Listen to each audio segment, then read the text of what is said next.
Binsun TV, saluran dakwah Samarinda.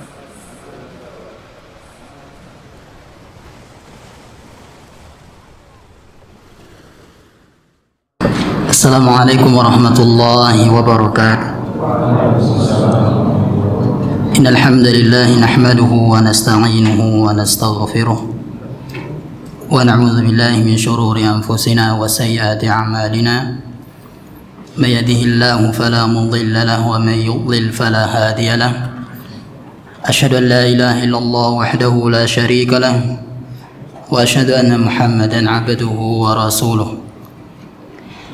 يا أيها الذين آمنوا اتقوا الله حق تقاته ولا تموتن إلا وأنتم مسلمون يا أيها الناس اتقوا ربكم الذي خلقكم من نفس واحدة وخلق منها زوجها وبث منهما رجالا كثيرا ونساء واتقوا الله الذي تساءلون به والأرحام إن الله كان عليكم رقيبا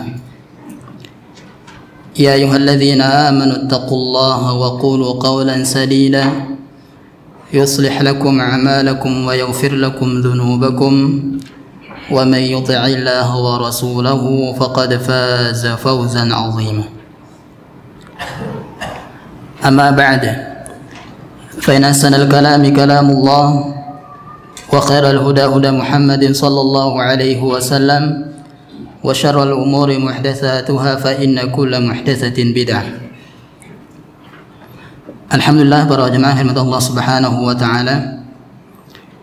Allah Subhanahu wa taala kembali memberikan kita kesempatan di malam dan di hari-hari yang mulia ini, dan tentunya menuntut ilmu di hari-hari yang mulia ini lebih utama dan lebih berlimpah pahalanya dibanding hari-hari selain 10 hari Zulhijjah ini. Berikut pembahasan kita pada malam hari ini melanjutkan apa yang tersisa dari sifat salat Nabi sallallahu alaihi wasallam, dan sudah selesai sampai salam. Namun tentu ada lagi yang berkaitan dan sangat berkaitan erat dengan pembahasan yang akan kita bahas pada malam hari ini, yaitu tentang masalah-masalah yang berkaitan dengan pembatal salat. Pembatal salat yang pertama adalah semua yang membatalkan wudu. Semua yang membatalkan wudu itu menjadi pembatal salat juga. Seperti kal hadas, seperti orang yang hadas, yaitu buang angin atau buang air besar, buang air kecil. Jika terjadi ketika sedang sholat, maka sholatnya pun batal. Berikut masalah yang berkaitan dengan hal ini. Di antaranya adalah ketika seorang sebelum dia sholat, dia sudah yakin telah berwudu. Kemudian di tengah sholatnya atau sebelum dia mulai sholat, misalnya 15 menit atau 20 menit, dia sudah yakin berwudu. Kemudian setelah berlalu 20 menit, kemudian dia pun ragu wudunya batal atau tidak. Maka al-yaqin la yazulu bisyak. Keyakinan tidak boleh hilang karena keraguan semata. Maka tetaplah yakin bahwasanya dia sudah berwudu atau belum hadas.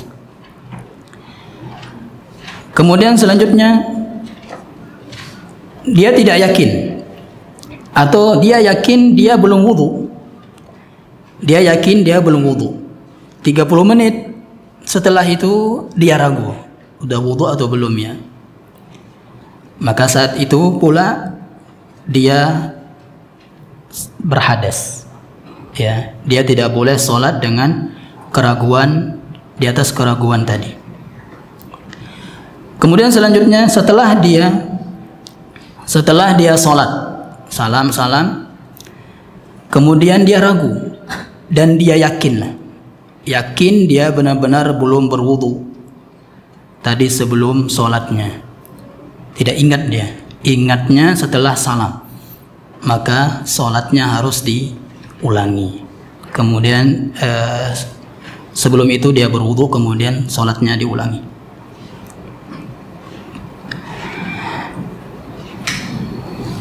Adapun orang yang sedang sholat dan dia tertimpa penyakit yang namanya sulusul rih, ya. Ada namanya sulusul baul. Sulusul baul itu adalah yang punya penyakit selalu keluar air kencingnya.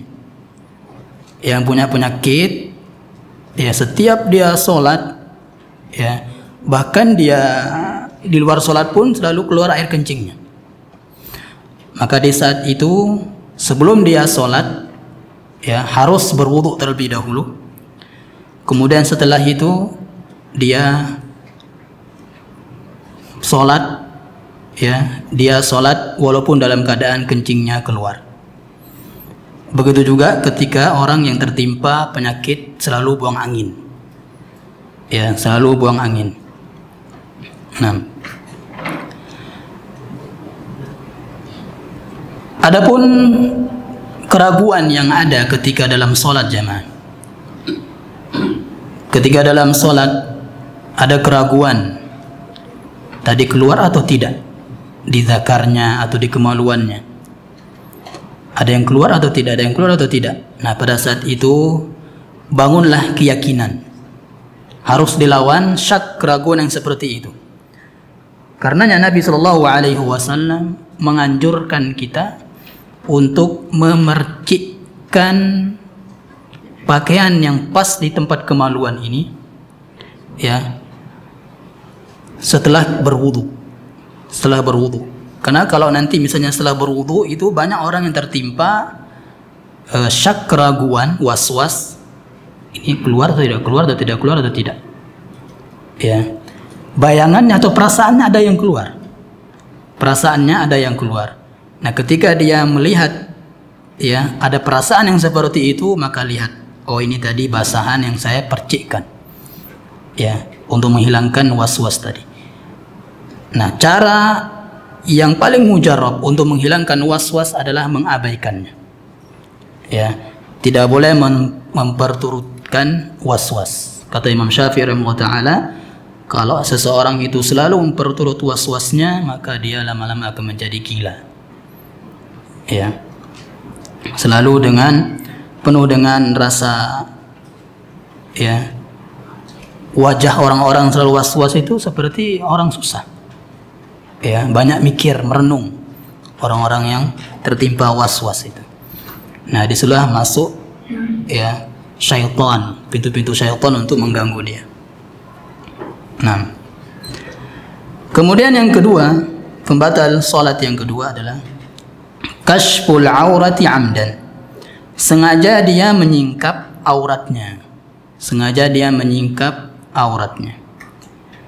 Lakin in kushifat min ghairi ta'ammudin, namun kalau tersingkap, ya, kalau tersingkap di sini berarti dia tanpa sengaja, ya. Wa kana al-makshufu min al-aurah yasiran aw kana katsiran,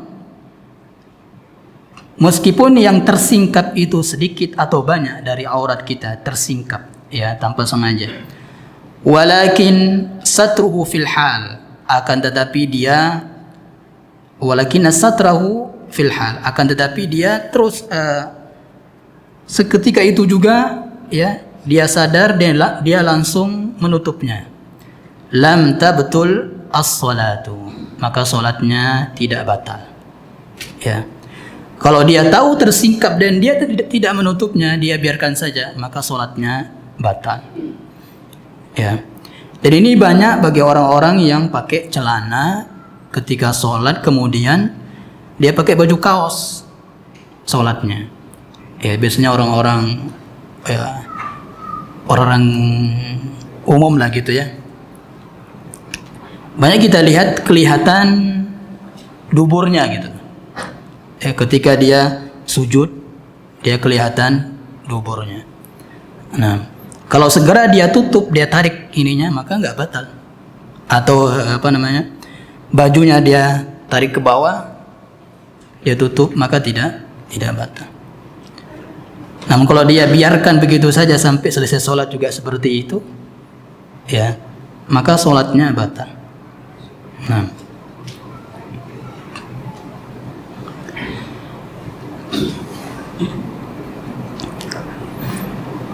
begitu juga seperti perempuan, ya, untuk ibu-ibu atau perempuan yang misalnya ketika dia sujud tersingkap kakinya, ya, telapak kakinya pun itu kan aurat.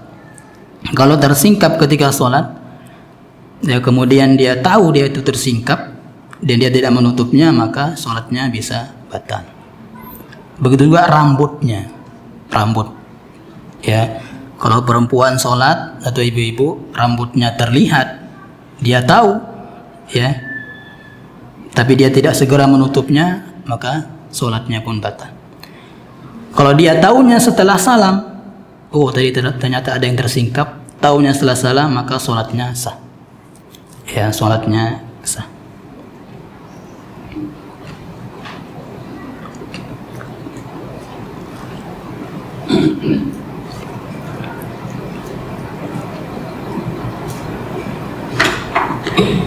Kemudian selanjutnya tentang yang ke berapa ini?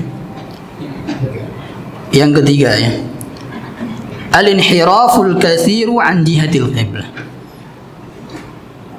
Menoleh, ya, menoleh dari kiblat. Ya. Nah, menoleh ini ada 3 macam.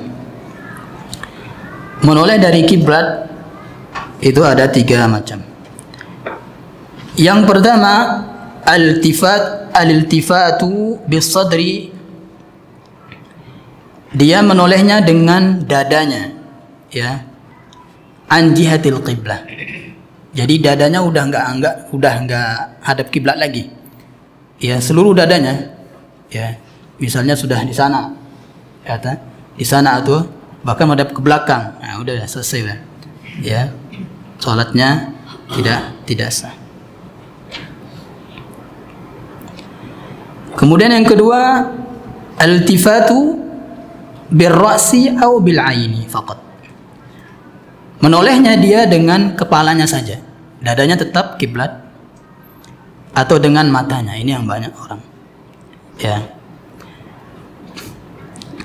menoleh dengan kepala, seperti siapa kemarin yang viral di Facebook, Syekh Huzaifi, ya, hafizallahu ta'ala, Syekh Al-Huzaifi hafizallahu ta'ala, dia menoleh dengan, dia sholat, dia gini, ya, karena imamnya salah, kemudian dia kebetulan dia tidak berada di belakang imam, dia di sana, ya, di kanan, di depan juga, tapi di kanan, ya, dia nggak mau menegur imam itu jamaah. Kalau kita di sini kan rebutan menegur imam kan, mentang-mentang sudah hafal, jadi, ya, nah, jadi merasa wah saya lebih kuat hafalannya ini jadi imam, ya, nah itu. Jadi kalau di sana itu yang negur imam yang harus yang di belakang imam, ya, harus yang di belakang, pas di belakang imam. Nah itu yang dilihat oleh Syekh Huzaifi, tapi dadanya tetap kiblat, ya, dilihat siapa yang di belakang imam, ya. Nah, maka itu hukumnya makruh, boleh kalau ada tujuan, ya. Jadi semua yang hukumnya makruh, jika ada tujuan untuk dilakukannya, maka hukumnya berubah menjadi mubah, boleh. Begitu juga dengan mata kita, noleh dengan mata kita, lirik kiri kanan, ya. Jika ada tujuannya maka boleh. Apa tujuannya? Misalnya ketika kita bawa anak kecil, atau kita sholat, ya, anak kita baru bisa merangkak, ya, misalnya, atau baru bisa aja jalan. Namanya anak kecil kalau baru bisa jalan tuh kemana-mana, ya kan, atau baru bisa merangkak kemana-mana, bisa naik tangga nanti kan. Nah, nggak apa-apa kita lirik sedang sholat, ya kita lirik anak kita. Nah, dan ini karena tidak tahu fikih yang seperti ini jemaah, di Saudi itu ada kejadian karena dia nggak melirik anaknya ketika sholat, anaknya hilang, ya di Saudi. Karena saking banyaknya orang ya kan, terus dia bawa anak kecil misalnya. Nah, kalau kita tahu fikih seperti ini, ternyata boleh kalau ada tujuan untuk melirik ya anak kita ketika sedang sholat. Nah, kemudian menoleh yang ketiga adalah al-iltifatu fi sholati bil qalbi. Ini yang sering banyak dan sulit untuk diobati, ya, yaitu menoleh dengan hati. Caranya gimana? Lupa diri dia sedang sholat, ya, atau mikir yang lain. Badannya di masjid sini, ya, hatinya entah kemana. Awalnya dia niat sholat, tapi di pertengahan hatinya kemana? Bibirnya tetap baca, saking sudah biasanya ya kan, baca lewat begitu saja, zikir-zikir atau bacaan sholat itu, tanpa ada penghayatan dalam hati, ya. Nah, ini hukumnya makruh, mengurangi sholat, mengurangi pahala sholat, ya. Kata Syekh di sini, wa ma aqalla salima minha, betapa sedikit orang yang selamat darinya, ya. Wa ma as'aba mu'alajataha, dan betapa sulitnya untuk diobati hal ini, ya. Emang sulit ya, karena ilmu yang pertama kali akan diangkat di muka bumi ini sebelum hari kiamat adalah khusyuk. Ilmu tentang khusyuk, ya, kekhusyuan. Nah, ketika kita masuk sebuah masjid itu sedikit kita orang lihat orang khusyuk dalam sholatnya.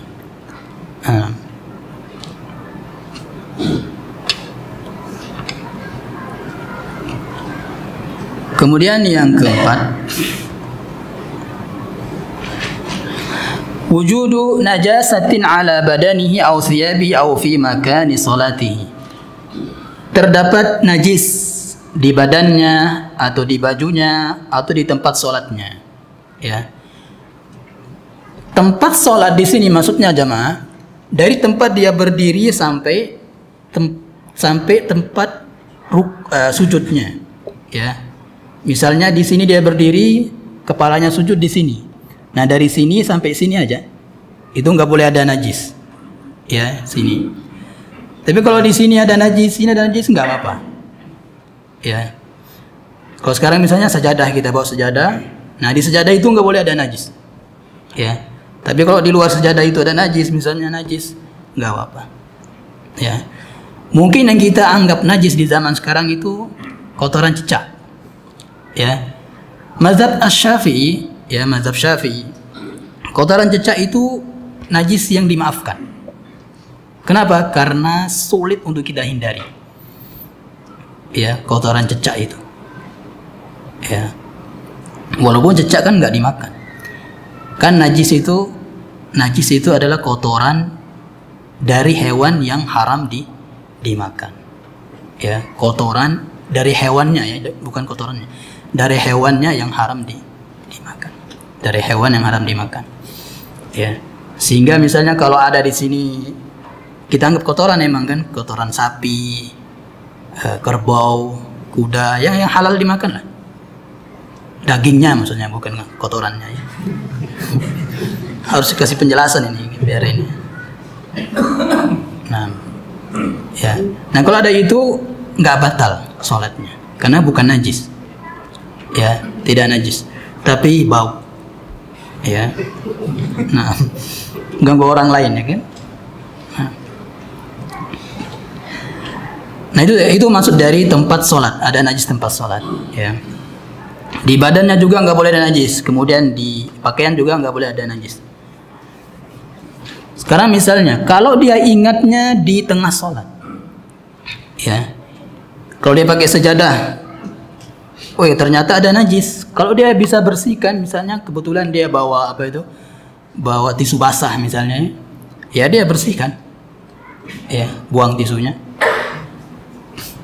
Kalau nggak bawa itu udah sejadahnya diambil kemudian ditaruh di sampingnya, ya lanjutkan sholat, ya sholatnya dilanjutkan. Sekarang bajunya, kalau di baju atau jubah kita, di peci kita ada najis misalnya, najis, ya ada najis, maka kalau kita pakai baju dalam yang menutupi aurat, ya buka baju yang terkena najis, buka, taruh samping, lanjutkan sholat, ya. Kalau kita ternyata nggak pakai baju dalam, atau kita pakai baju dalam tapi pakai baju singlet yang tembus-tembus pandang gitu kan, nah itu udah batalkan sholat aja, ya balik ke rumah ganti baju, ya.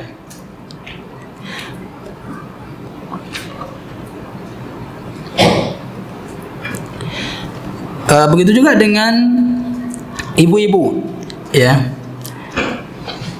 yang dia sholat sambil bawa anaknya yang pakai pampers, ya, bawa anaknya yang pakai pampers,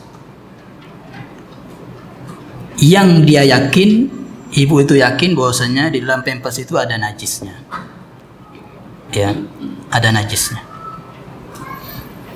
maka sholatnya batal. Kalau dia yakin, ya, sebelumnya tadi dia sudah lihat pampers anaknya, ternyata ada tainya gitu, ya, ada kotorannya, tinjanya, ya, terlalu kasar ya, ada kotorannya, nah dia biarkan aja, nanti aja lah ceboknya gitu. Kemudian dia sholat, ya, karena anaknya nangis, diambillah anaknya, digendong gitu. Nah kalau seperti ini batal sholatnya, kalau dia udah tahu dia, ya. Beda dengan kalau anak bawa najis tapi lalu lalang, ya, lalu lalang aja, nah itu nggak batal, ya. Nah, sekarang misalnya kalau ada najis, benar-benar ada najis, ya, di badan kita atau di baju kita atau di tempat sholat kita atau anak kita yang kita bawa tadi, ya. Kita tahu misalnya di sebelum sholat kita tahu ada najis, oh ada najis. Nah setelah di tengah-tengah sholat kita lupa, ternyata kita bawa najis tadi, kita lupa aja, lupa gitu, benar-benar lupa, ya. Atau setelah salam dia baru ingat, oh ternyata ada najis, oh ternyata tadi pampers anak saya itu ada najisnya, ya, maka sholatnya sah, ya, sholatnya sah. Nah, sebagaimana dahulu Nabi SAW ketika sholat pakai sendal, kemudian di pertengahan sholat dibisiki atau diberitahu oleh Jibril alaihissalam bahwasanya di sendalnya itu ada najis. Nabi SAW melepas sendalnya dan melanjutkan sholatnya, ya. Kalau emang membatalkan sholat, ya, dan kalau yang membatalkan sholat maka rakaat yang sebelumnya itu nggak sah dong, ya.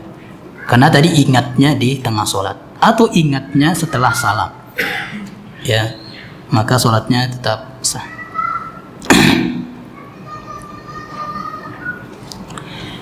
Yang kelima, al-harakatul katsiratul mutawaliyatu fi sholati li ghairi daruratin, memperbanyak gerak, ya, memperbanyak gerak yang terus menerus, ya, gerakan ini terus menerus dia lakukan, maksudnya berkesinambungan, ya, misalnya melangkah 5 langkah, ya, terus 5 langkah. Dilihat oleh orang lain itu seperti orang nggak sholat, nah itu enggak, ya, batal sholatnya seperti itu. Nah, namun ada gerakan yang banyak dilakukan tapi tidak membatalkan sholat, ya, yaitu gerakan ketika bunuh hewan yang ingin mematok kita misalnya, yang ingin menyerang kita. Kata Nabi SAW, uqtulul aswadaini fi shalah, ya, bunuhlah oleh kalian 2 hewan hitam dalam sholat. Maksudnya apa hewan hitam itu? Ular dan al-aqrab, ular dan kalajengking, ya. Nah kalau ada ular ingin matok kita, ya kita bunuh dia, hewan itu. walaupun kita udah kiblat udah sana, kita udah balik gini, ya nggak apa-apa.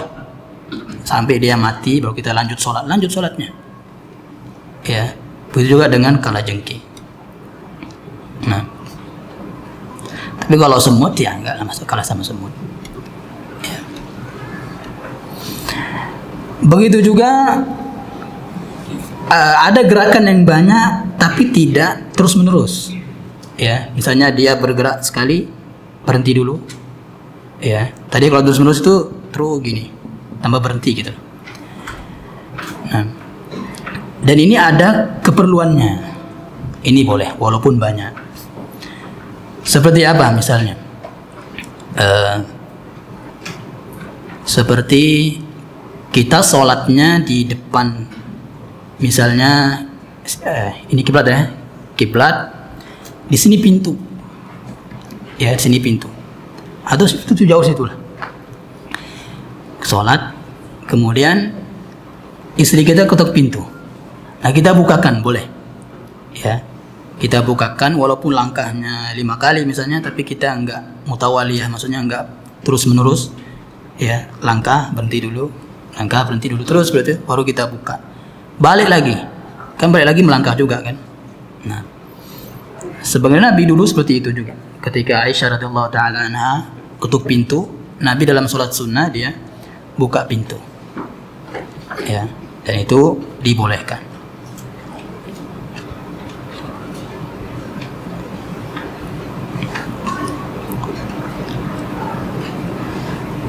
Yang keenam, tarku ruknin minal arkani karruku'i was sujud. Meninggalkan satu rukun dari rukun-rukun salat. Ya, ini pentingnya kita untuk menghafal apa saja rukun-rukun salat itu. Apa saja wajib-wajib salat itu. Ya, agar tahu kita kapan kita kalau meninggalkan membatalkan salat, kapan kita kalau meninggalkan cukup kita ganti dengan sujud sahwi saja. Itu pentingnya jamaah. Ya. Jangan sudah bertahun-tahun kajian tapi belum hafal itu. Ya. Jadi hafalkan, ini rukun sholat ada berapa belas gitu. Wajib sholat juga gitu. Kemudian syarat sholat juga gitu. Hafalkan itu. Ya. Jadi kita kan kebanyakan itu menghafal dari takbir sampai salam itu aja. Ya. Tanpa kita menghafal rincian-rincian, maksudnya 1, 2, 3 apa saja gitu. Rukun-rukun sholat, wajib sholat. Nah, kalau kita meninggalkan rukun seperti ruku, sujud dia tinggalkan, maka batal sholatnya. Yang ketujuh, ta'amudu ziyadati ruknin fi'liyin karruku'. Sengaja menambah rukun dari gerakan seperti ruku. Dia sengaja rukunya 2 kali, ya, sujudnya 3 kali, sengaja, batal sholatnya. Kalau lupa, ini tadi berapa ya? Nah, lupa ya kan? Sudah 1 atau 2 ya sujudnya. Nah, kalau lupa, ya, maka cari yang lebih kecil atau lebih sedikit, 1. Berarti tambah lagi, ya. Kemudian nanti sujud sahwi sebelum salam. Insyaallah setelah kita bahas pembatal, makruh, apa saja yang boleh dalam sholat, kita akan bahas secara rinci sujud sahwi, ya. Insyaallah. Yang kedelapan, ta'amudu taqdimi ba'dil arkani ala ba'din. Sengaja mendahulukan sebagian rukun di atas rukun yang lain. Misalnya dia sujud dulu baru ruku. Ah, ini misalnya. Ya. Padahal dia nggak gila, ya kan? Dia sengaja. Kalau orang gila ya udah maklum lah. Ini kalau sengaja ini berarti dia bahaya, ya. Bermain-main dengan sholat jemaah, hati-hati. Bisa kafir. Ya. Meremehkan atau bermain dalam sholat. Bahkan Syekh Imam Nawawi rahimahullah ta'ala menyampaikan khilaf para ulama tentang misalnya dia batal sholat, dia kentut misalnya di tengah sholat, dan dia ada di depan saf depan, ya, dia di depan saf. Misalnya karena dia malu, ya, nggak keluar dia, tetap ikut sholat. Imam ruku dia ruku, sujud. Hati-hati, ya. Kata para ulama, kata Imam Nawawi rahimahullah, khilafnya dua. Yang pertama dosa besar, yang kedua bisa kafir. Itu, ya. Jadi kalau kita batal tengah sholat dan kita ada saf depan, gak apa-apa, lewat aja depan orang sholat makmum, ya, lewat aja. Dan nggak boleh makmum, nggak boleh, ya. Kapan kita mau wudu, ya kan?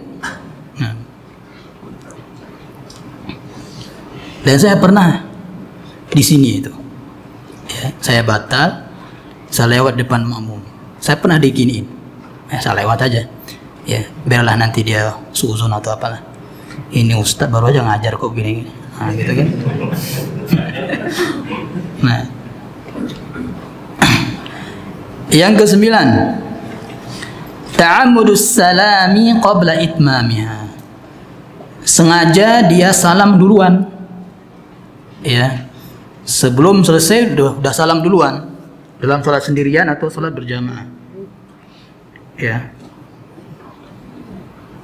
dia salam duluan.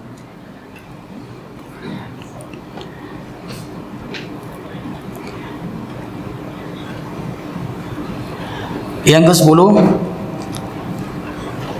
ta'ammudu taghyiril ma'na fil qira'ah.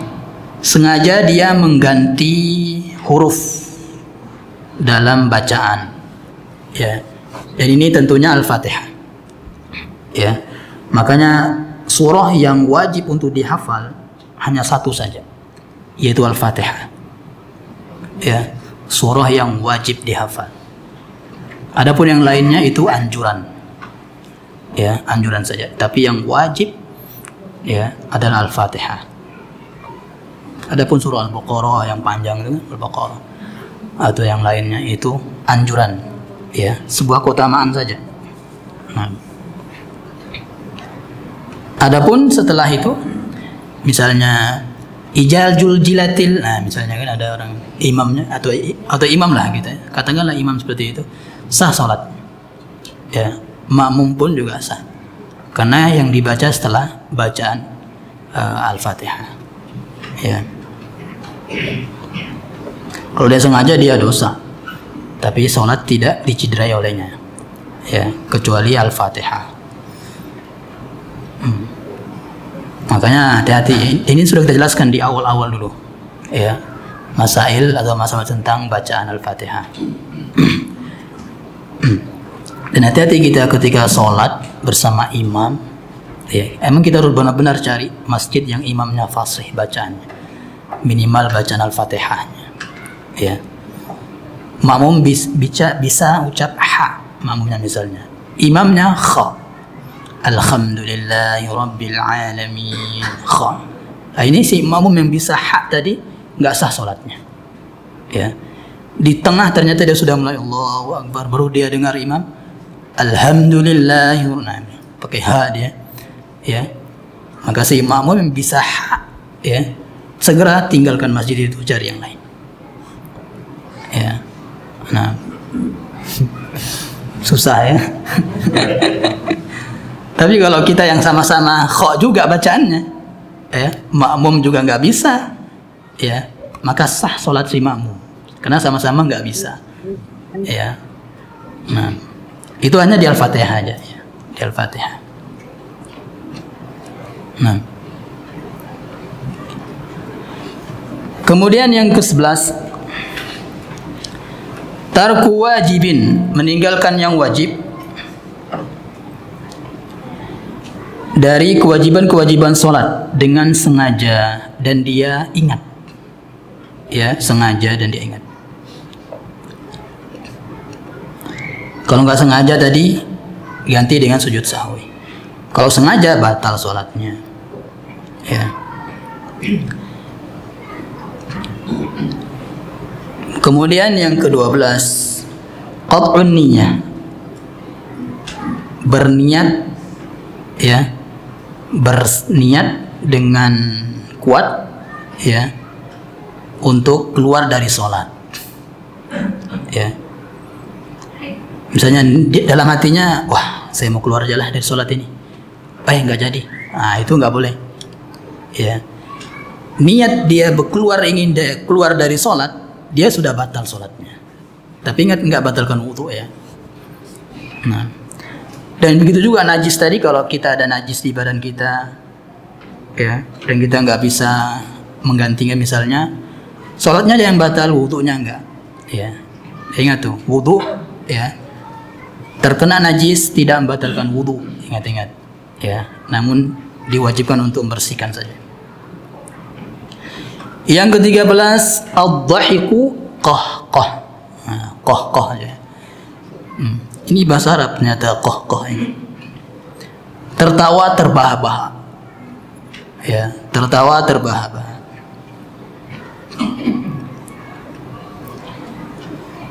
Dan ini ingat, tertawa yang bersuara. Minimal keluar huruf dua huruf. Ya. Misalnya gitu kan, ketawa kan, H sama E ya kan. Nah, itu disebut para ulama, minimal 2 huruf keluar ya, batal sholatnya. Tapi kalau dia terbahak tapi dia tahan, sah sholatnya ya, sholatnya sah. Tapi ada orang yang punya penyakit suka tertawa ya, misalnya kalau ada dia berpenyakit suka tertawa, dikit-dikit ketawa, maka sah sholatnya. Ya, mau diapain lagi kan, kasihan juga. Nah, adapun tersenyum saja, ya, tersenyum, maka sholatnya sah. Kalau senyum saja, ya. Mungkin tadi dia ada cerita temannya, ingatnya ketika sholat. Itulah syaitan. Diingatkan ya. Apa yang enggak kita ingin ingat tadi, diingatkan sama syaitan. Makanya Imam Abu Hanifah dulu jemaah pernah ditanya, wahai Imam, di mana ya? Saya lupa naruh tadi sesuatu barang, kata Imam apa? Sholatlah. Disuruh sholat biar diingatkan sama syaitan. Nah, emang seperti itulah jemaah. Apalagi habis debat tadi Facebook ya kan. Wah, kenapa saya nggak sampaikan dalil ini tadi, gitu. Ketika ini, ya itulah. Nah, jadi kalau senyum saja itu tidak mengapa. Tadi lupa garuk-garuk ya, gerak tadi itu, ya, garuk-garuk tidak mengapa. Kalau mazhab Syafi'i nggak boleh garuk kecuali satu aja yang bergerak. Nah ini, diam, terus gini, yang bergaruk aja ya, yang ini gerak. Nah ini menyusahkan ya kan? Kan gak nikmat. Nah, jadi boleh dia gerak semua, garuk-garuk ini sampai selesai hajatnya. Ya, tidak mengapa, karena ada hajat. Kecuali kalau kita jelaskan kemarin ketika sedang sujud, maka jangan sampai terangkat 7 anggota sujud itu. Walaupun kita gatal, tahan dulu, kata Syekh Utsaimin. Ya. Selanjutnya yang ke-14 adalah al-kalamul amdu ma'adz dzikri wal ilm. Sengaja dan ingat dan dia tahu ya bahwasanya berbicara itu membatalkan sholat. Sengaja, ingat dia sedang sholat dan dia tahu ya itu membatalkan sholat, maka bicara saat itu batal sholatnya. Ya. Kecuali yang keceplosan misalnya, karena dia ada suatu yang ketika dia bangkit dari sujud atau dari ruku untuk ini, ternyata ada yang apa namanya ya, sakit misalnya sedikit misalnya, nah, itu nggak mengapa, atau aduh, nah gitu, itu keceplosan, ya tidak mengapa, bukan karena keinginan dia, ya. Beda dengan orang-orang anak SMP zaman sekarang kan, anak SMP, SMA bahkan, itu ngobrol dia, nanti kita mau kemana gitu, nah gitu, sudah batal sholatnya. Adapun lupa, jahil, nggak tahu itu pembatal sholat, ya, maka sholatnya sah. Termasuk berbicara juga jemaah, menjawab salam. Ya. Jadi ada beberapa tempat kita nggak boleh jawab salam. Yang pertama ketika dalam keadaan ketika buang air kecil atau buang air besar, ya. Entah itu buang air kecil kita di luar WC, kamar mandi. Kemudian yang kedua di kamar mandi, ya. Kecuali kamar mandi itu nggak ada najis lagi di situ, kencing kita sudah kita siram, tinja kita sudah hilang, ya, boleh kita sebut nama Allah pada saat itu, ya, sebagaimana pendapat Syekh bin Baz di sini. Makanya kita boleh Bismillah ketika berwudu dalam kamar mandi kalau sudah bersih semua, ya, karena dulu WC zaman dulu itu nggak ada, ya kan, nggak kayak sekarang kan, tinjanya itu masih di situ, nah gitu. Makanya dilarang untuk baca menyebut nama Allah kalau sudah hilang bersih. Udah hilang, entah kemana gitu kan, hilang, maka boleh, ya, sebagaimana yang dinukil oleh Syekh Al-Utsaimin dari Syekh bin Baz. Nah, kemudian yang kedua, ketika mendengar khutib, ya, ketika mendengar khutib misalnya di dekat ini sebenarnya yang dikatakan oleh Syekh Imam Ibnu Hajar rahimahullah. Ya. Jadi masuk merapatkan shaf, ya, itu maksudnya adalah kata para ulama, ya, maksudnya itu adalah benar-benar lurus, ya, benar-benar mereka semangat untuk meluruskan shaf, dan yang menjadikan barometer lurus itu adalah mata kaki satu dan mata kaki satu, teman kita yang satu. Itu barometer, ya. Jadi bukan barometer ujung kelingking, salah, ya, salah.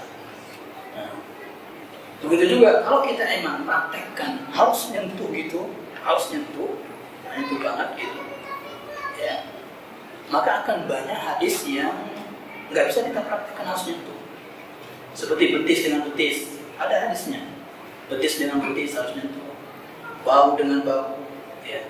Jadi kalau kita emang berdiri kita itu pas seperti yang disyariatkan, jemaah, ya, maka bau kita dengan bau yang lain akan apa?